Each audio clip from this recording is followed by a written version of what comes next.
नमस्कार मित्रांनो, दिव्य संस्कृती या चॅनलवरती आपणा सर्वांचे स्वागत आहे. मित्रांनो, गुढी ही दैवी शक्तीचे प्रतीक आहे. त्यामधील कलश हे पूर्णतेचे प्रतीक आहे.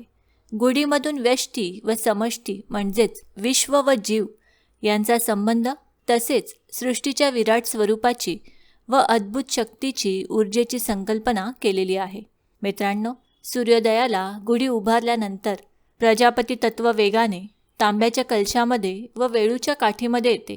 सूर्यास्ताच्या वेळी प्रजापती लहरी संपतात तेव्हा ब्रह्मदेवाची पूजा करून ब्रह्मध्वजाय नमः असे म्हणून नमस्कार करून गुढी उतरवली जाते.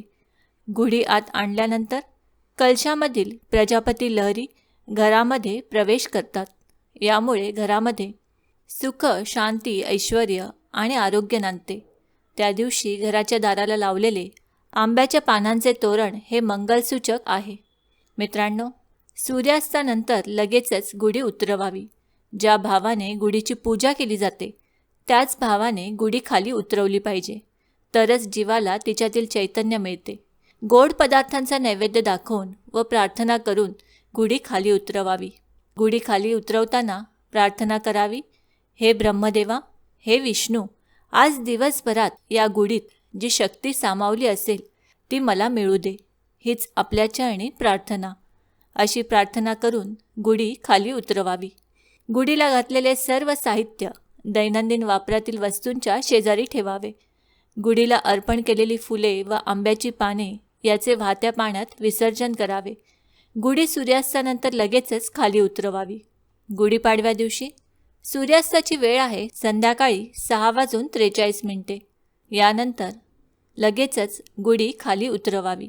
सूर्यास्तानंतर 1 ते 2 तासात वातावरणात वाईट शक्ती कार्यरत होऊ लागतात. सूर्यास्तानंतरही गुढी उभी असल्यास त्यात वाईट शक्ती प्रवेश करू शकतात. त्या शक्तीचा आपल्याला त्रास होऊ शकतो.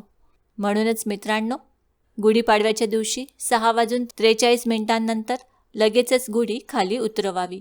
मित्रांनो, शिखरे उत्कर्षाची सर तुम्ही करत राहावी. कधी वळून पाहता आमची शुभेच्छा स्मरावी. तुमच्या इच्छा आकांक्षाचा वेल गगनाला भिडू दे. आई भवानीच्या कृपेने तुमच्या जीवनात मनासारखे घडू दे. सर्वांना गुढीपाडव्याच्या हार्दिक शुभेच्छा. मित्रांनो, आम्ही अपेक्षा करतो की आम्ही सांगितलेल्या माहितीचा तुम्हाला सर्वतोपरी लाभ होईल.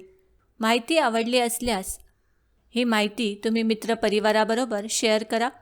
आणि अजूनही जर तुम्ही दिव्य संस्कृती या चॅनलला सबस्क्राईब केलं नसेल तर आमचे नवनवीन व्हिडिओ पाहण्यासाठी चॅनलला आजच सबस्क्राईब करा. धन्यवाद.